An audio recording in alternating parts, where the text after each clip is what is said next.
Assalamualaikum warahmatullahi wabarakatuh. Alhamdulillah,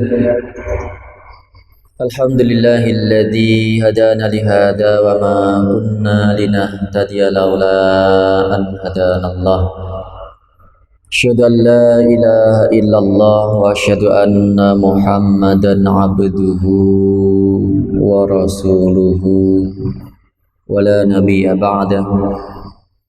Allahumma salli ala nabiyyikal Mustafa Muhammadin sallallahu alaihi wasallam wa ala alihi wa ashabihi ahli sidqi wal wafa, amma ba'd. Saya ayyuhal hadirun rahimakumullah, Bapak-bapak dan saudara-saudaraku sekalian yang dirahmati Allah Subhanahu wa taala.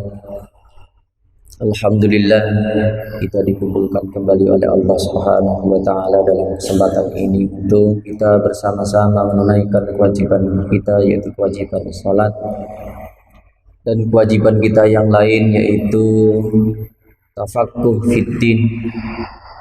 May yuridillahu bihi khairan yufaqihu fiddin.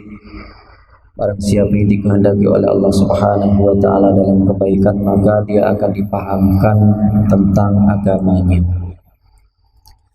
Hadirin rahmati Allah Subhanahu wa taala, dalam kesempatan kita kali ini kita masih melanjutkan kajian kita, yaitu tentang fikih muamalah, dan kita masih membahas tentang uang elektronik atau e-money.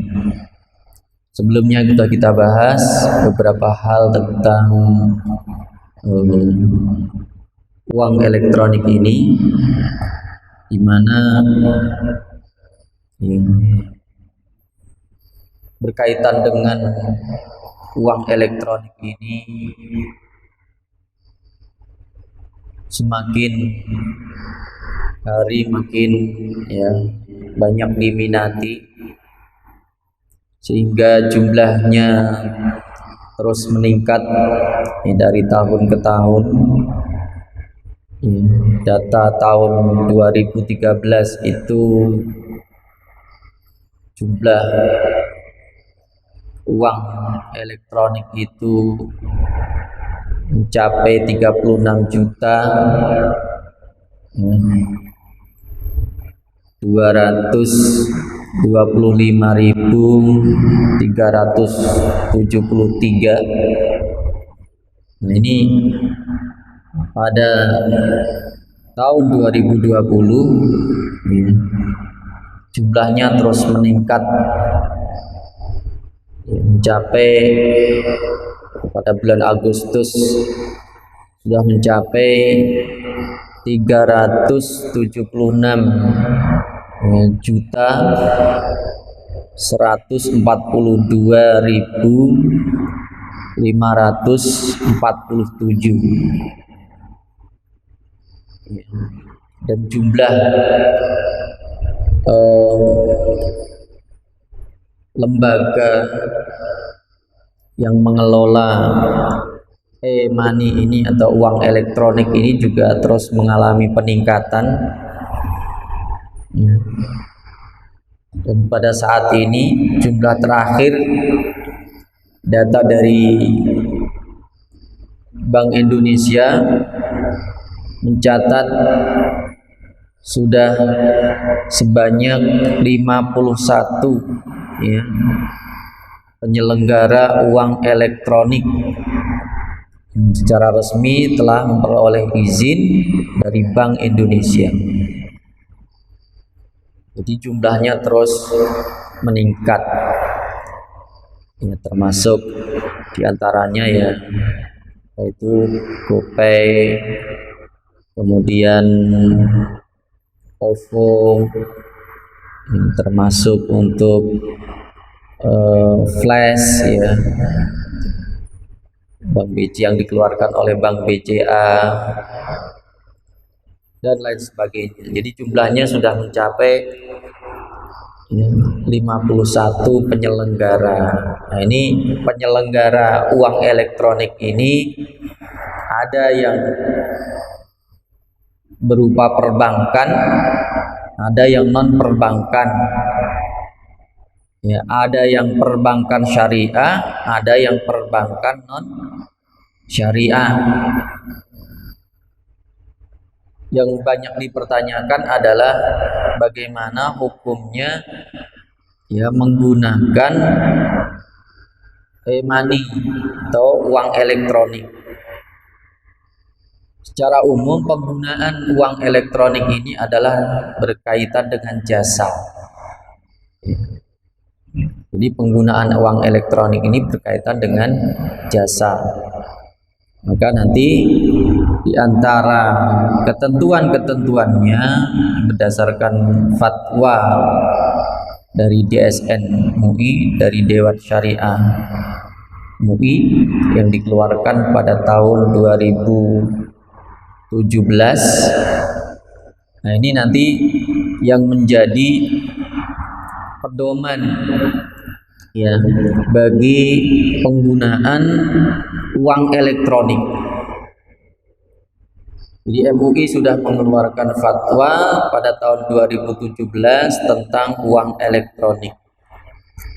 Nah, ini yang digunakan sebagai standar syariah di Indonesia dalam penggunaan uang elektronik. Hadirin rahmati Allah Subhanahu wa taala.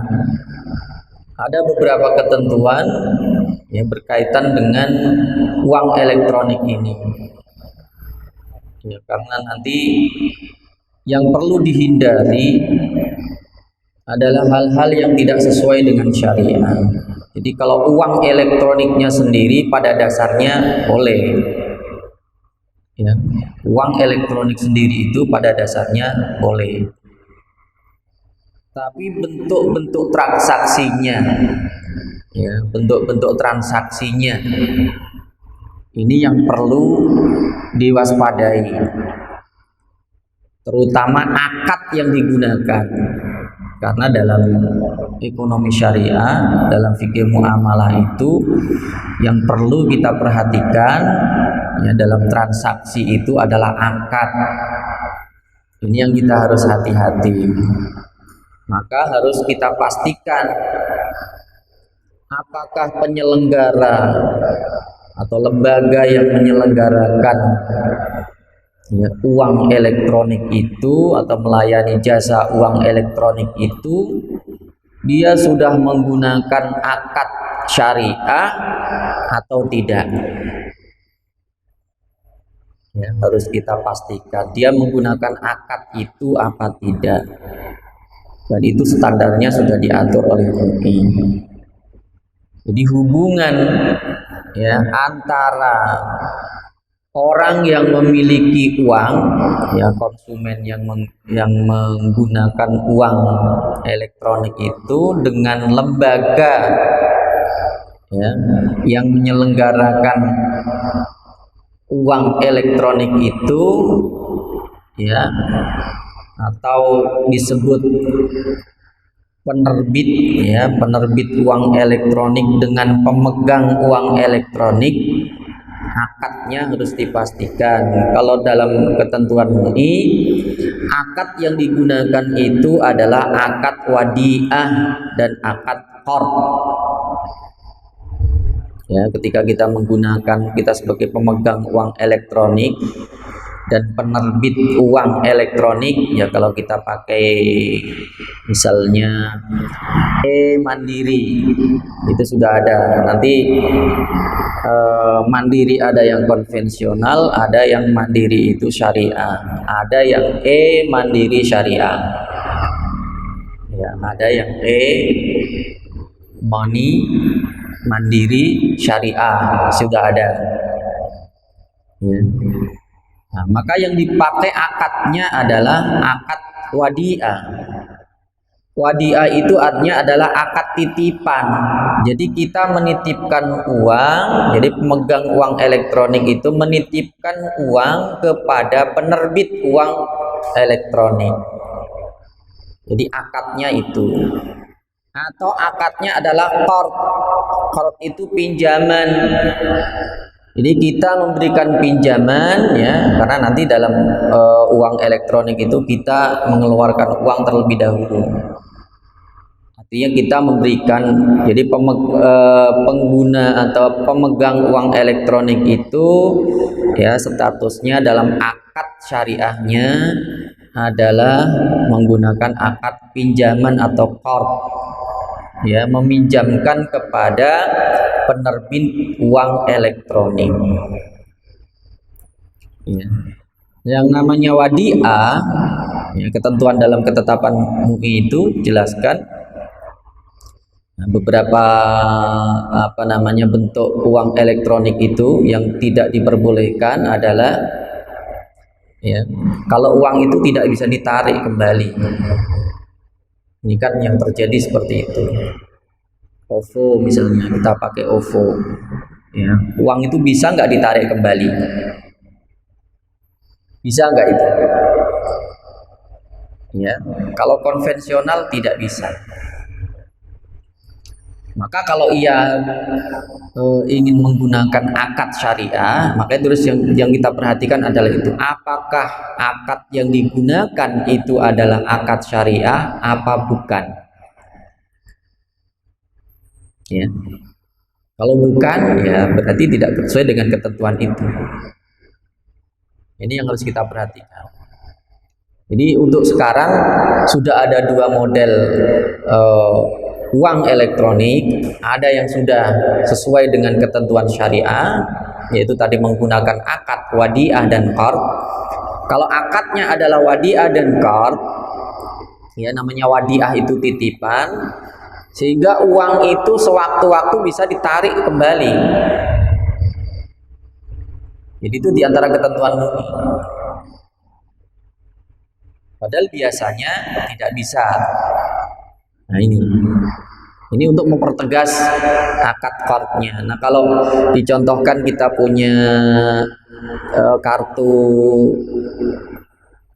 komuter lain, ya komuter lain itu kan kita pakai kartu biasanya. Ya, itu bisa diuangkan kembali.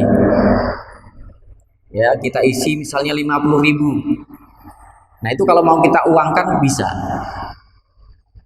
Ya. Bisa, biasanya kartunya, jaminan kartunya 10.000, nanti isinya 40.000. Nah, itu kalau kita kartunya kita kembalikan, uangnya kita minta diberikan, nah itu diperbolehkan. Nah itu sebenarnya ya seperti itu, ya. Jadi bisa diuangkan karena akadnya adalah akad wadiah, titipan, kita nitip uang. Dan uang itu bisa kita gunakan untuk melakukan transaksi tadi, pembayaran ketika kita naik komuter lain atau kita menggunakan trans, ya bis trans Jakarta itu, ya kalau kartunya kita kembalikan, uangnya ditarik. Kalau akadnya wadiah itu boleh. Atau qard tadi namanya pinjaman, kan kita memberikan pinjaman, maka uang itu juga boleh kita ambil kembali. Jadi itu diantara ketentuannya.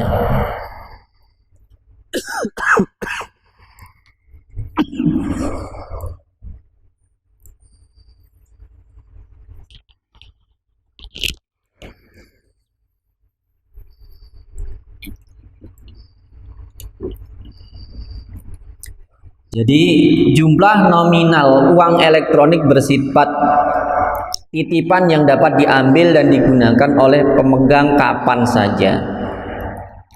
Kemudian jumlah nominal uang elektronik yang dititipkan tidak boleh digunakan oleh penerima titipan kecuali atas izin pemegang kartu. Ini ketentuannya. Ya, jadi nanti akad wadiah itu namanya kan kita titip, ya, titip uang kepada penerbit uang elektronik. Ya aslinya titipan nggak boleh digunakan kecuali diizinkan. Ya, tapi namanya uang itu mengendap sekian Kalau satu orang misalnya menitipkan uangnya secara elektronik di suatu tadi penerbit atau perusahaan yang mengeluarkan uang elektronik, ya satu orang 100.000 misalnya kali 100 orang sudah berapa? Padahal uang mengendap itu tidak efektif. Nah, ini dalam akad syariah boleh nanti ya, dalam akad wadiah itu ya, kalau pemiliknya atau pemegang uang elektronik itu mengizinkan kepada lembaga itu menggunakan, maka itu boleh. Dalam hal jumlah nominal uang elektronik yang dititipkan digunakan oleh penerbit atas izin pemegang kartu, maka akad titipan wadiah berubah menjadi pinjaman. Ya, jadi kalau digunakan berubah akadnya menjadi pinjaman. Kalau pinjaman kan boleh, ya. Ini boleh dua-duanya menggunakan akad wadiah atau menggunakan akad pinjaman. Jadi ya, meminjam dari pemegang uang elektronik, nah itu boleh digunakan uangnya. Dan sewaktu-waktu ya pemegang uang elektronik ini menggunakannya, maka itu bisa. Dan tanggung jawab penerima titipan sama dengan tanggung jawab dalam akad qard. Ya. Qard tadi pinjaman. Otoritas terkait ya wajib membatasi penerbit dalam penggunaan dana titipan dari pemegang kartu. Ya, ini jumlahnya dibatasi kalau untuk penggunaan uang elektronik maksimal ya, kemarin yang sebelumnya kita sampaikan maksimal itu adalah 2 juta. Jadi uang elektronik itu dibatasi ya, penggunanya atau pemegang uang elektroniknya dia meletakkan uangnya itu di penerbit ya, uang elektronik itu maksimal 2 juta ya. Nah, ini ya, beda dengan di bank ya. Kalau kita ya menaruh uang kita di bank itu kan tidak dibatasi, tapi kalau untuk penggunaan uang elektronik itu jumlahnya dibatasi ya, karena resikonya juga tinggi ya. Penggunaan dana oleh penerbit tidak boleh bertentangan dengan prinsip syariah. Ya, tidak boleh bertentangan dengan prinsip syariah dan aturan perundang-undangan. Jangan sampai nanti disalahgunakan karena akadnya akad syariah. Ini kalau yang kita menggunakan akad syariah. Ya, itu ketentuannya. Dalam hal akad yang digunakan adalah akad qard, maka berlaku ketentuan dan batasan akad qard. Ya, jadi ketentuan akad qard pinjaman. Ya, pinjaman namanya pinjaman itu ya tidak boleh ada riba. Ya, tidak boleh ada tambahan. Tidak ada perjanjian ya memberikan keuntungan atau tambahan kepada pengguna. Nah, itu nanti kalau ada ya namanya terjadilah riba. Jadi ketentuan-ketentuan pinjaman itu jangan sampai ya, dilanggar. Jumlah nominal uang elektronik bersifat hutang yang dapat diambil atau digunakan oleh pemegang kapan saja. Ini namanya pinjaman itu dia mau ngambil kapan saja ya bisa. Ya, yang memberi pinjaman. Kemudian penerbit dapat menggunakan atau menginvestasikan uang hutang dari pemegang uang elektronik. Ya, penerbit sebagai orang yang menerima hutang itu boleh menggunakan uang itu untuk diinvestasikan. Jadi uang yang diterima itu tidak mandek, tidak berhenti, tapi boleh digunakan untuk diinvestasikan. Ya tentunya sesuai dengan ketentuan syariah. Kemudian yang ketiga, penerbit wajib mengembalikan jumlah pokok piutang. Pemegang uang elektronik kapan saja sesuai dengan kesepakatan. Yang namanya utang tadi boleh digunakan, yang dikembalikan adalah pokoknya, jadi tidak menerima bunga. Kemudian yang keempat, otoritas terkait wajib membatasi penerbit dalam penggunaan dana pinjaman utang dari pemegang kartu. Jadi dibatasi tadi ya, sama. Penggunaan dana oleh penerbit tidak boleh bertentangan dengan prinsip syariah. Nah, ini ketentuannya sama. Di antara akad yang dapat digunakan penerbit dengan para pihak dalam penyelenggara uang elektronik, baik itu prinsipal, sebenarnya kita sudah sampaikan tentang prinsipal, acquirer, pedagang, penyelenggara clearing, dan penyelenggara penyelesai akhir. Yang digunakan adalah akad ijarah.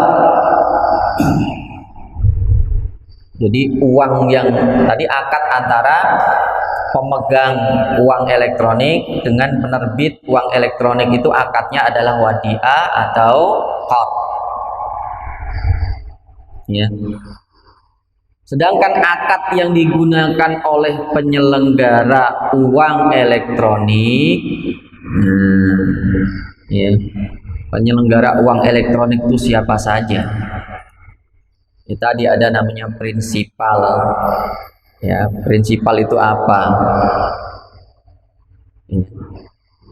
Ada namanya acquirer.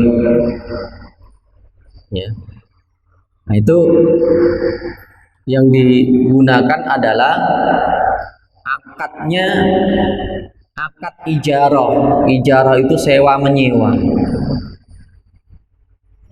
Ya, dengan pedagang. Jadi nanti kita misalnya sebagai pengguna uang elektronik ingin belanja, ya, belanja beli makanan, belanja membeli barang, ya, menggunakan uang elektronik, itu kan melibatkan tadi beberapa pihak yang lain, ya, penyelenggaranya, ya, yang penyelenggaranya itu loh. Itu akad yang digunakan itu adalah akad jualan namanya, atau akad ijarah, atau akad wakalah bil ujrah. Ya, wakalah bil ujrah itu adalah akad perwakilan dengan upah. Ya, akad perwakilan dengan upah. Ya. Kalau akad ijarah itu adalah akad sewa menyewa. Jadi nanti kalau ada pembayaran untuk fasilitas, ya kita untuk membayar transfer dan sebagainya, itu kan biasanya ada biaya-biaya. Ada biaya-biaya. Nah, itu nanti yang dipakai itu akadnya itu adalah bisa, karena kita menggunakan jasa perantara, ya, kita menggunakan jasa perantara. Di situ ada tadi, ya, ada perantara. Tidak hanya kita membeli sesuatu, ketika kita membeli sesuatu menggunakan uang elektronik, ya, maka itu akan kita menggunakan alat tertentu. Ya, kalau kita menggunakan komuter lain itu kan ada alat untuk, ya, scan-nya itu. Ya, kalau kita belanja menggunakan e-money, misalnya kartu Mandiri Syariah tadi, nah, itu kan biasanya mungkin ada biaya-biaya untuk fasilitas itu, dan itu kalau menurut ketentuan MUI, dan biaya itu harus real, tidak direka-reka, ya, karena kita menggunakan jasa pihak lain. Dari rahmati Allah Subhanahu wa taala, maka nanti dalam ketentuan akad ijarah yang dipakai adalah, ya, ketentuan akad ijarah.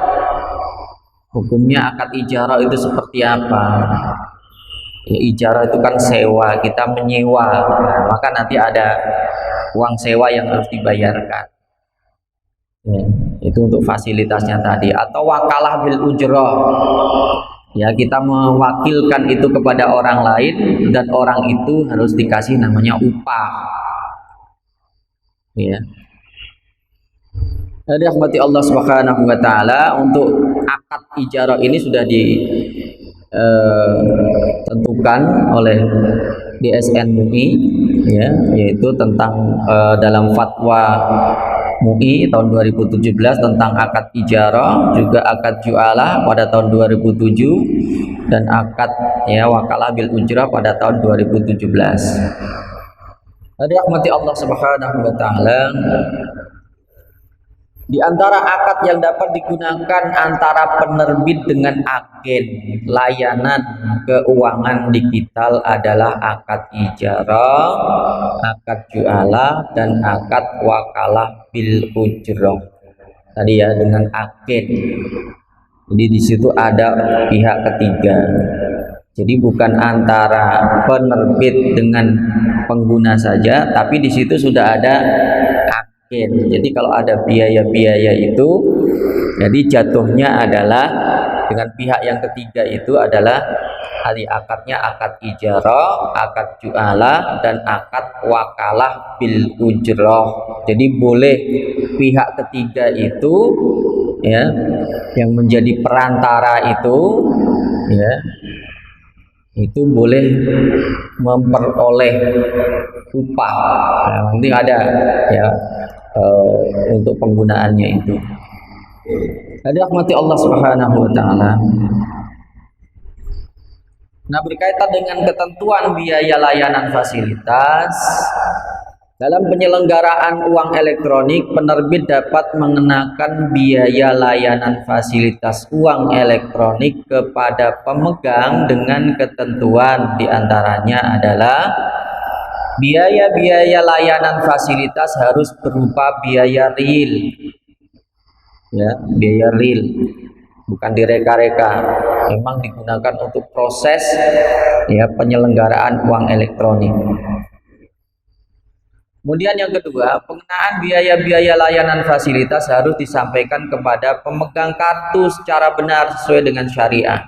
Jadi harus disesuaikan dengan ketentuan-ketentuan syariah. Kemudian ketentuan lain yaitu ketentuan batasan penyelenggaraan dan penggunaan uang elektronik. Penyelenggaraan dan penggunaan uang elektronik wajib menghindari yang pertama adalah transaksi riba. Ini tadi ya, jangan sampai ada unsur riba. Jadi kalau transaksi yang dipakai tadi adalah akadnya wadiah, yaitu ada sifatnya pinjaman, jadi tidak memberikan keuntungan. Ya, orang memberikan pinjaman itu tidak untuk mengambil keuntungan. Jadi pemegang kartu itu tidak mendapatkan ya fasilitas tambahan atau keuntungan tambahan. Fasilitas yang diterima adalah sesuai dengan yang dibayarkan. Jadi harus terhindar dari transaksi riba, gharar. Gharar itu ketidakjelasan. Jadi transaksinya harus jelas. Juga terhindar dari maisir. Maisir itu judi. Judi itu untung-untungan. Nggak boleh. Ya. Jadi tidak boleh ada unsur untung-untungan.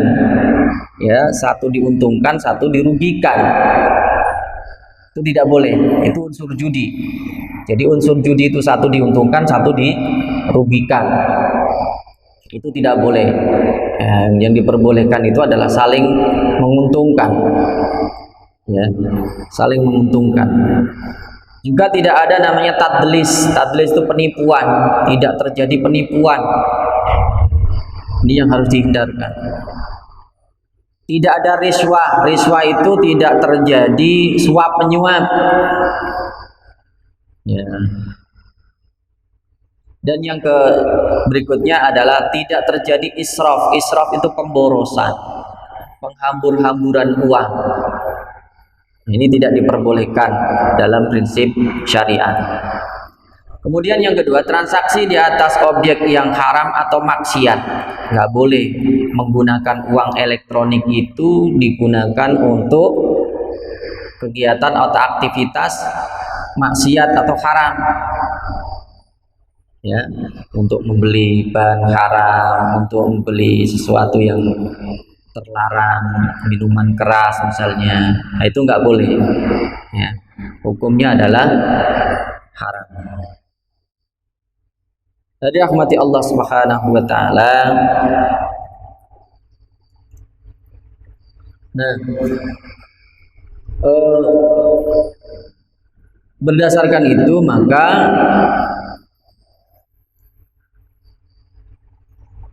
penggunaan uang elektronik ini pada prinsipnya adalah diperbolehkan,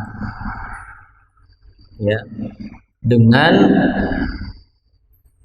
ketentuan-ketentuan yang sudah disesuaikan dengan aturan syariah.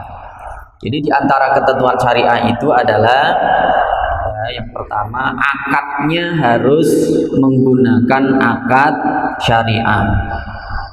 Yang pertama.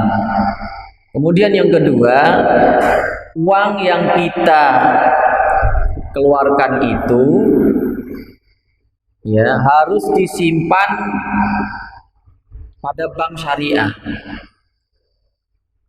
Ya, maka nanti kalau misalnya uang kita itu tadi dikelola oleh penerbit uang elektronik, ya, akadnya tidak menggunakan syariah, uang kita disimpan di bank, ya, konvensional, ya, maka itu tidak boleh, ya, itu tidak boleh. Atau di dalamnya terjadi riba, itu tidak boleh juga. Jadi misalnya penerbit menjanjikan kepada pengguna, ya, nanti kalau menggunakan uang elektronik terbitan dia, di antara keuntungannya adalah akan mendapatkan potongan harga misalnya, ya, itu terjadi nanti adalah akad riba. Jadi tidak ada perjanjian memberikan keuntungan.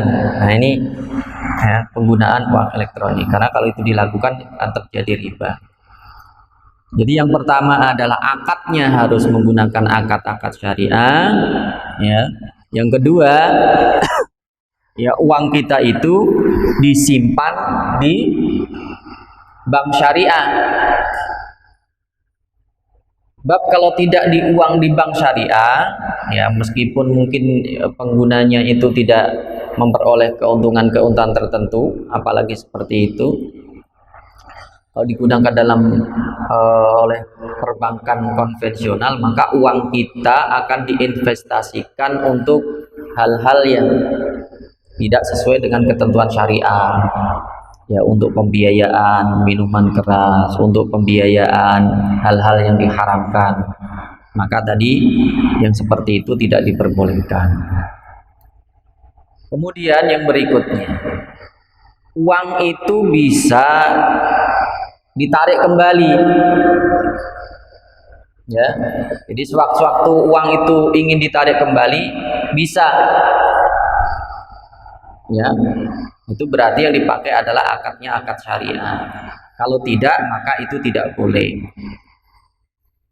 Kemudian yang keempat adalah dalam hal kartu yang digunakan sebagai media uang elektronik hilang, ya, maka jumlah nominal uang yang ada di penerbit pun tidak boleh hilang. Jadi misalnya kita pakai kartu e-tol, ya, pakai kartu e-tol, kartunya hilang, kira-kira uangnya masih ada atau hilang, Pak? Nah, ini, ya, biasanya kalau yang sudah terjadi, ya, kartunya hilang, uangnya, padahal statusnya uang itu masih ada, ya kan, yang hilang kan cuma kartunya, ya. Maka ini yang perlu diperbaiki, ya, dan sesuai dengan ketentuan syariah, maka seharusnya penerbit uang elektronik itu dia menyimpannya penyimpanan data. Jadi ketika orang sudah mengisi uang elektronik itu, ada kartunya di situ diberikan kepada dia, harusnya kalaupun kartunya hilang, maka dia harus punya data aslinya. harus ada datanya. Ya namanya kartu kan naruhnya di mana bisa hilang. Ya. Bisa hilang, bisa lupa dan sebagainya, atau rusak misalnya. Ya. Nah itu kalau dalam ketentuan syariah, kalaupun kartunya hilang atau rusak, ya uangnya itu masih ada seharusnya. Ya, seharusnya masih ada. Nah, ketentuan fatwa syariah menentukan bahwa kalau uangnya kartunya hilang, maka uangnya itu tidak boleh dianggap hilang. Ya. Nah ini, jadi 4 hal itu, ya, maka karena banyaknya penggunaan uang elektronik ini, maka ini harus diperbaiki tadi, ketentuannya harus disesuaikan dengan syariah. Maka MUI pun menyarankan kepada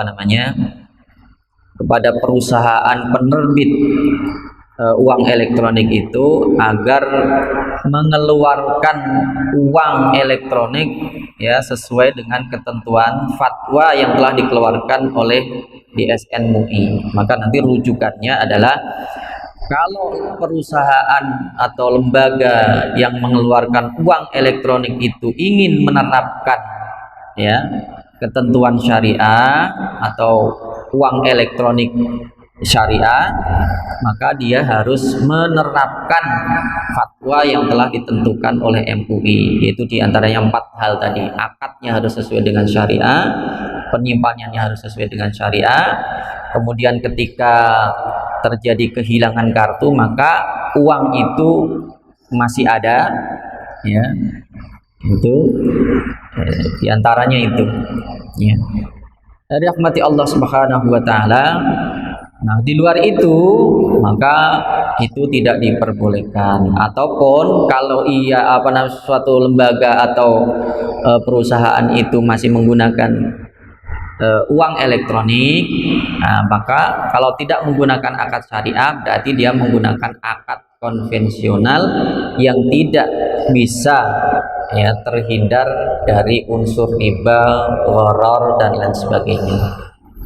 Nah, kalau kita ingin menggunakan uang elektronik dalam bentuk syariah, sebenarnya sudah banyak sekarang ya. Setelah dikeluarkan fatwa MUI itu tahun 2017, itu sudah banyak perusahaan-perusahaan yang menggunakan prinsip syariah. Di antaranya misalnya ya, BSM Mandiri, itu dia sudah mengeluarkan uang elektronik syariah. Baik untuk bayar tol bisa, untuk bayar kalau kita naik Transjakarta bisa, komuter lain ya, dan beberapa jasa yang lain. Itu sudah bank-bank syariah itu sudah mulai mengeluarkan uang elektronik yang menggunakan akad syariah. Jadi nanti kita bisa menggunakan itu ya melalui perbankan syariah. Ada BSM syariah, ada BNI syariah, ada BRI syariah, dan juga beberapa perusahaan yang non keuangan juga sudah mulai menggunakan jasa perbankan syariah. Jadi kalau ingin menggunakan uang elektronik ya berprinsip syariah, maka tidak akan terlepas dari perbankan syariah. Mereka pun kalau dia perusahaan non perbankan, maka dia akan menggunakan jasa perbankan. Karena tadi ketentuannya adalah uang yang dititipkan itu harus disimpan di bank syariah. Ya. Mungkin itu yang bisa saya sampaikan. Silakan kalau ada sampaikan.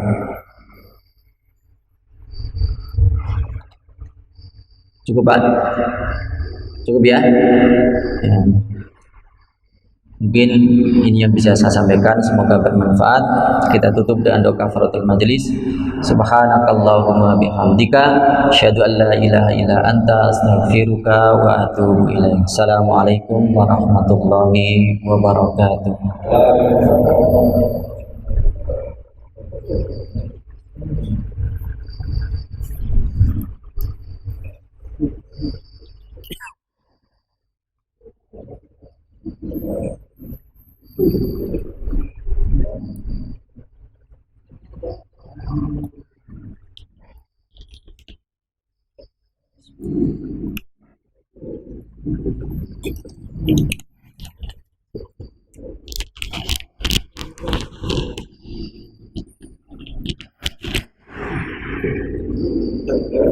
jasa ya kereta api Jogja Solo itu pakai link aja.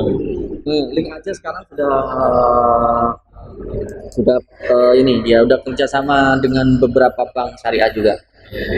Tapi nanti perlu kita pastikan itu yang sudah pakai syariah apa belum.